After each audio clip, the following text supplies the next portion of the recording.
As we head into the holiday season, Thanksgiving, Christmas, and everything in between, Columbus Police are reminding families to stay alert and stay safe. Today on City Chat. Joining us today are officers from Columbus Division of Police to share practical tips that can help protect our homes, our kids, and our celebrations. Officer Myers and Officer Hitty, thank you so much for coming on to City Chat today. What are some of the most common safety issues that you guys see during this holiday season? A lot of the safety issues we see primarily and we focus on is the amount of people out and about, shopping centers, also their homes. There's a lot of people traveling during this time of year for the holidays. So we try to remind people to be aware, most importantly. Too many people are fixated on their phones or they've got their earbuds in. It's very important for them to be aware of their surroundings and also to report things that are suspicious. We as a police department, we need to know what is going on. Yeah. So if, and that's coming and going from your home, going from work or to a shopping center. Start to pay attention to the surroundings or where you're pulling into. I've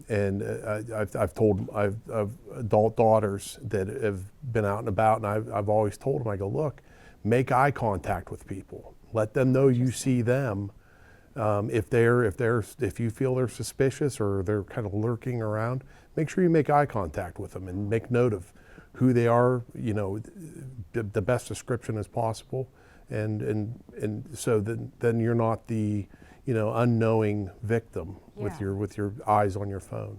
That's such a nice little tip that you wouldn't really think of if there is someone suspicious, you kind of just back away, but to kind of have that courage to just make that eye contact is really good advice. Yeah, absolutely.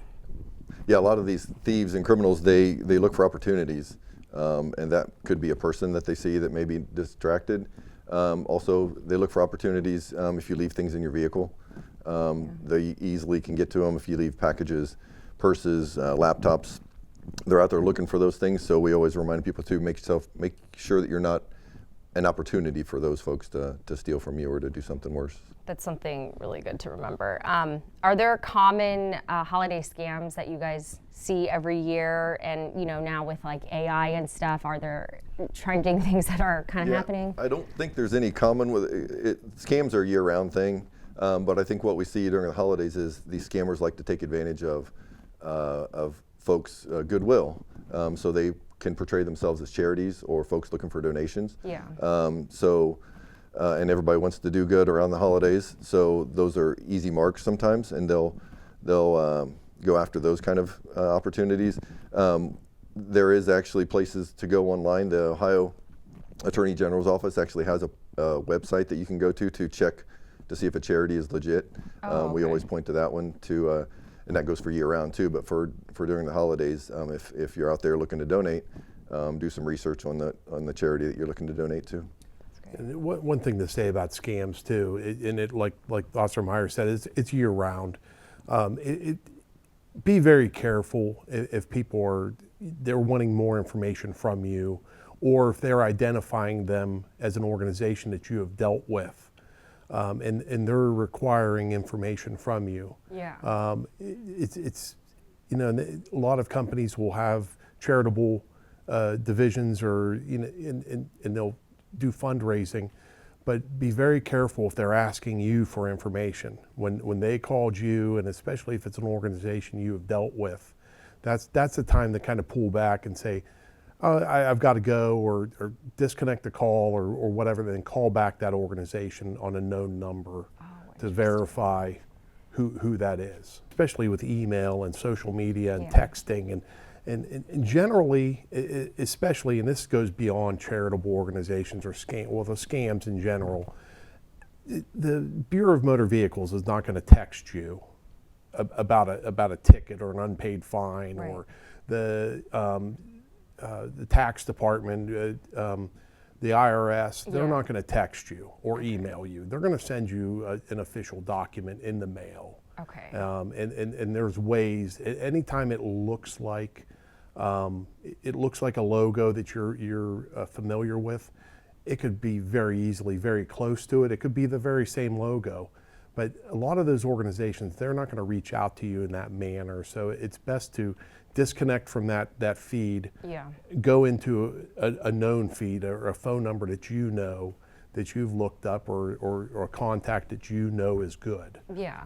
I always kind of feel for my parents with this, because I know that I've received text messages that have made me second guess, if the IRS is contacting me, and I'm like, Sean, what do I do here? But like with my parents especially, they're kind of just, my mom, she just gets very very flustered, and she it just doesn't know what to do when she's reading this message, and it's saying her name and her address also. And she probably wants to do the right thing. She's a law-abiding citizen. She's a good person. Yeah. And generally, people that are law-abiding and just good people, they want to do right. They're like, oh my gosh, I made a mistake. I've got to pay this fine, or I've got to pay this fee, or whatever. And then that just opens the Pandora's box to, now you've given a credit card number or bank information. Who knows what they're requesting.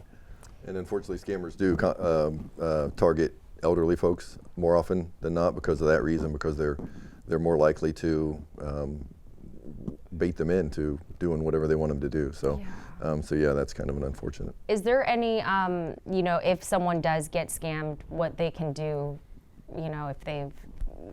if money was taken out, or how would they kind of remedy? Yeah, and we probably all have been there. I know I've had credit cards that had been hit through the bank, and if you go to the bank, they're pretty good about getting your money back. You just have to sign some paperwork, and they understand that that's just a thing that happens.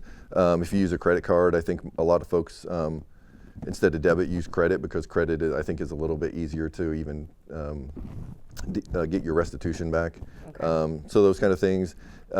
Rarely is there any kind of a police investigation that can be done, because these folks, there's no identifying kind of information for us to go on. So it's usually just a civil kind of thing where you go through your bank or your credit card company to. I know on the iPhone, they give you an option, like potential spam, and they give the opportunity to mark it as like it goes to a spam inbox, the text messages at least. But I'm not sure about Android. I think that's what my mom has, so she's been like calling me. Well, I know. I'm an Android guy, okay. So yeah, mine. I have alerts to robocalls, and I honestly, I don't even think I get half of my phone calls, because I've got them to where if I'm not recognizing them, or if I have the security level set up, if it deems it a robocall or a number that's been floating around, or one of those unsubscribed numbers that they typically will use to open that door to get to talk to, say, anybody. It's happened to my daughters, and they're in their 20s. They see the area code, or they see a number, or the first 3 digits of the number, and typically you see a family that they've all gotten their cell phones at the same time. Sometimes they have those matching exchange numbers, and it kind of lowers your defenses. Well, there's apps out there, there's ways that they can just find numbers, and they know, they can be calling from California, they can be calling from China, and they're using a 614 area code. Yeah, so those are the tricky ones, the ones that are like 614. I'm like, well, you mentioned AI too, and we're starting to hear stories about AI being used to mimic voices of like family members. And then so they can capture something maybe off of social media, use that through AI to, then they make their scam that much more believable when they go to another family member to use the person's voice. So that's probably become even more prominent as we go on. So, and that's a whole nother level. Social media is just so prominent in our lives now that especially with the holidays coming up, or any time of the year when you travel, I'd be very cautious about posting. Oh my gosh, it's a great day on the beach. Well, guess what? You've just broadcast to the planet that you're not at your home. That is probably pretty easy to track where you live. And they are becoming more sophisticated though with the AI and the tactics they're using. Okay. Well, that's good to know, because I will definitely have a talk with like my parents about that too, because they don't really keep up with this kind of stuff or know what's going on. So that's the one thing I remind, especially older generations, which I'm starting to, I'm knocking on that door. But you verify. I've taken many reports. I worked the northwest part of town in patrol, and this gentleman, elderly gentleman, he unfortunately was sending money because his grandson got in trouble somewhere. And the whole thing boiled down to, did you call your son to see where your grandson was at? Well, no. His son and grandson were just minutes away, just in a neighboring town. It was, they're in town, so it's very easy to verify that stuff. But they play on emotion. They I don't want mom and dad to know. Yeah. The whole 9 yards. They play on all those emotions, and of course, grandma and grandpa. Yeah. They just want to be there for their grandchild, and it's very difficult to try to step back from that. Okay, this is all really great information. Thank you very much. With the rise of doorstep deliveries, what's the best way to protect your packages? I think if you want it delivered to your home, obviously we've all ordered and we have things sent to our homes now, and use Amazon because that's the one everybody uses. They have so many different options. You can give them a code so they can get into your garage. They can lift your garage door up. They can put it in. I think they may even do it in your home too, not just the garage. It just depends on how much access you want to give them. But they can deliver it in that way, so it's safer. There's also kiosks around that if you're doing Amazon, I know you can do it at a kiosk. You can get it delivered into a secure box. They give you the code and you go get it. Another option is delivering it to a store. You order from a store. If it's not Amazon, it's from a store probably. You can have it shipped to the store and then go pick it up. Obviously not as convenient as having to deliver to your doorstep, but safer that way. So that's kind of an option. Okay. Yeah, I've noticed Amazon has been getting. They ask for delivery instructions. So like Officer Meyer said, the garage door. And it depends on the technology you have. If you have smart locks, a smart garage door. I have a garage door opener that they could probably put a code in, a one-time code. There's a camera on my garage door. You'd be notified. It's just your comfort level of how far you want them to step into your private area to deliver the packages. But just like Officer Meyer said, I use Whole Foods for the counter. If it's a big package, some of the lockers, you're restricted, and it tells you right when you order it, it doesn't qualify to be delivered to LA Fitness, the Amazon locker. Because it's probably too big, or that's just not in their parameters. But there's other they have counter service at Whole Foods, and I believe they even have an actual Amazon store counter on campus on High Street. Well, like we mentioned before, don't be an opportunity. Now you get the alerts right as the package is delivered. You get the alert and you get the picture. Grab it off your porch. Even if you're at home, don't let it sit there because you're an opportunity. It sits there for a half hour, 2 hours, whatever. That's just that much more time that somebody can drive by, see a package, come and grab it. So just don't be that opportunity again. Would you say if you're gone for one day and there's packages there, would you advise to make the effort to have a family member or neighbor take in that package, or would you just? Yeah, I would. We call them porch pirates. That's not a police thing. That's what everybody calls them. They roam around neighborhoods and just look for. They don't care what the package is. They're just going to grab it. So if they're driving around the neighborhood and they see a package sitting there, they're going to grab it. So the less time it's on your porch, the better. Okay. Also, if there's anybody out there that's an Amazon delivery driver, a UPS, FedEx, postal service delivery, they do a lot of Amazon, I believe, on Sundays. I've encouraged every delivery person I've encountered on the street, I go, keep your eyes open too. If you notice a car following you, because there's the truck, it's advertised. That's an Amazon Prime truck. That's a FedEx truck. Pay attention. If you see the same car showing up in the neighborhood, and you're on your route, that's possibly somebody just watching you deliver stuff and picking their targets. So call the police. We need to know best description of the vehicle and what they're doing, where they're at. And if you're in a neighborhood, if you're out and you see the Amazon van pull up and then a vehicle just unexplicably is 5 or 6 houses down the street and then pulls up and kind of you think, give the police a call. We need to know. So if that you know, and I think we've had a couple operations where that we've thwarted a couple of those, but there's just so many trucks out there. There's so many packages being delivered. It takes that due diligence to try to secure it. Oh gosh, thank you. So we mentioned a little bit about traffic safety, and a lot of families travel over the holidays. What are just simple steps that people can take, or can do to make their homes look like people are living in them? You can pretty much turn any home into a smart home now, whether you actually have a smart home or not. With there's timers that you can use, and then things can be connected to. You can be connected to your home on your phone now, depending on what technology you're using.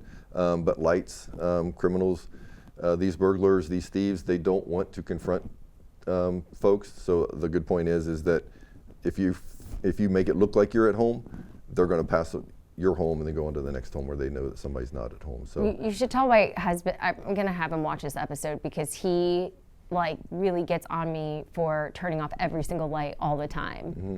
But it's not a good idea, actually. Yeah, lights are a good deal. Yeah. Make it look like your home. Yeah, you can even hook your TV or a sound system up to come on randomly, kind of make it feel like somebody's at home. Obviously, if you live in an apartment, make sure it's at a decent level so you're not bothering your neighbors. But yeah, hook anything you can up to make it look like you're at home. Lights are great.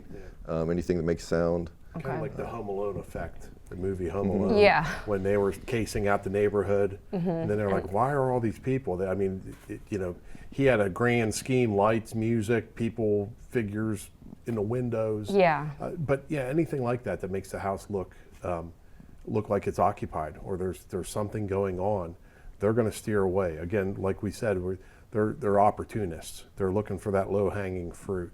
The other thing with the holidays and winter, if we get snow, I would encourage making arrangements to have the driveway cleared, whether it's with a neighbor or maybe there's entrepreneur kids in the neighborhood that are looking to make a couple bucks. It's well worth if they want 20 or 30 bucks to clear the walks and clear the driveway. That makes it makes it look even more lived in. Yeah. And also stopping the mail, another thing with the packages.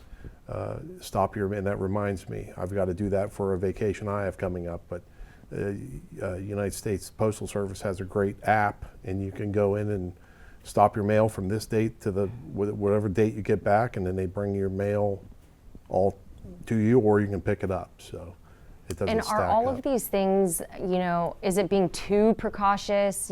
Because how often is it that your home gets robbed or that packages? We were talking earlier a little bit about complacency with things. What are your thoughts on that? Yeah, obviously we have to live, so you don't want to go overboard. But we've all, Bill and I we did patrol for 20 plus years, and when you go to somebody who's had their house broken into or even their vehicle broken into, they're incredibly violated. So even if you're just that one person, maybe you just happen to be the person that gets the thief's attention and you get broken into, you don't want to be that person, because we've been to many times where we've been there after the fact and it's not a good feeling. Yeah. So any kind of precaution you can take to not be that person, I think is well worth it. Yeah. Yeah. No, yeah, just like you said, you don't want to go over the top, you don't want to live in fear, but just having some kind of conscious, effort to make things secure, be just that little bit of alertness in your life. And if you pick something up, or if you make your house look like it's not vacant, that could help you. Yeah, thank you so much. Are there any programs that Columbus Police is doing this year, or that you guys want to bring up? We do have this has been a long-standing program, and I don't think we promote it enough. We do have a House Watch program set up. It's not perfect. It's not but I know it is perfect in a way, because say you're going on vacation and you live within the city of Columbus, you can call our radio room at 645-4545, and explain to the call taker, hey, I'm going to be going on vacation. I'd like to have a house watch. Oh, wow. They'll collect a little bit of information from you. Basically the dates and times you're going to be gone, when you're going to leave and when you're going to come back. You can even give information like the neighbors are going to be checking in on the cats. There may be someone in and out. You can give that information. You can say there's only a red car parked in the driveway, or there should be no cars parked in the driveway, or there should be no one at the house. Most importantly with that house watch, and it doesn't mean we're going to be checking it every hour on the hour. We just don't have the resources for that. But God forbid something does happen. Now we have emergency contact information. So it just streamlines that process of trying to figure out who owns the house and going through other directories to make contact of something that did occur. If we have a house watch, boy, we've got a phone number right now we can call. And the patrol officers do get that information, so all officers work a precinct and all officers work a certain district, so it kind of narrows it down to a smaller portion of the city, and those officers that work that district will know that, hey, this address, they're going to be gone that week. So just even in passing, whether they have time to be proactive or not, they know that what's going on at that house for that week. So it is helpful. That's amazing. I had no idea about that program. So we're really excited that you guys mentioned that. Is there anything else that you guys would like to add before signing off? Just be aware. We're out there doing the things, hustle and bustle. That's what the name of that's the whole name of the game for this season, for these next few weeks. We're all going to be doing things. We're going to be traveling, whether it's out of state or just around the city. Christmas parties and that thing. And I emphasize this with my family and anybody I talk to, is just be aware. Don't be on your phone. We all like to be walking around our phones. Maybe it's you're looking for something on a map. Do it, plan ahead. Make sure you know where you're going. Even if you're just walking out of a store to the parking lot, make sure you know where you're going. When you get out there, look around. Awareness is such a huge part of safety. And also notify us. Please call us. We know things are happening. We get reports all the time. We as community liaison officers, we meet with community groups, civic organizations, and we hear, this happened last night, or this happens every night. We may hear those comments all the time, but then when we go back and look, no one called the police. So I encourage you, use your senses, and that's the most important sense is your gut, in my opinion. If it doesn't sit right in your gut, or if a noise woke you up in the middle of the night, or if something caught your attention and it makes you feel uneasy, it's worth a call to us to say something's not right about this car or this person in our neighborhood, or whatever the situation may be.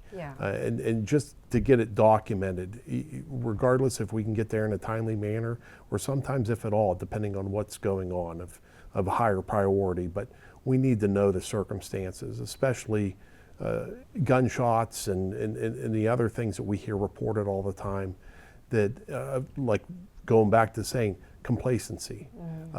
People tend to, I hear it all the time, someone else will call. Don't rely on that. If it's raised the hair on the back of your neck, it's worth taking a moment, give a call, get the run documented, get the call or whatever incident you deem was unsettling, get it documented so we know what's going on. Thank you, officer, so much for coming on. I feel lucky to have like this job, to be in this position, just to hear it directly. These things that how we can call the police when we feel uneasy, or that it's so welcome that we're not like being annoying or like overly cautious or anything like that. And then to hear these tips from, I wasn't expecting to hear tips like these. Like, they're just from such a different perspective, that makes sense. And you're like, oh, okay, these are easy steps that I can do to be safer. So thank you so much. Thanks for having us. Yeah, we're looking for feedback too. We may not have covered just the tip of the iceberg, but we're always looking and learning too. So thank you so much. You're welcome. I'm Josie Smith. Thanks for watching City Chat on CTV.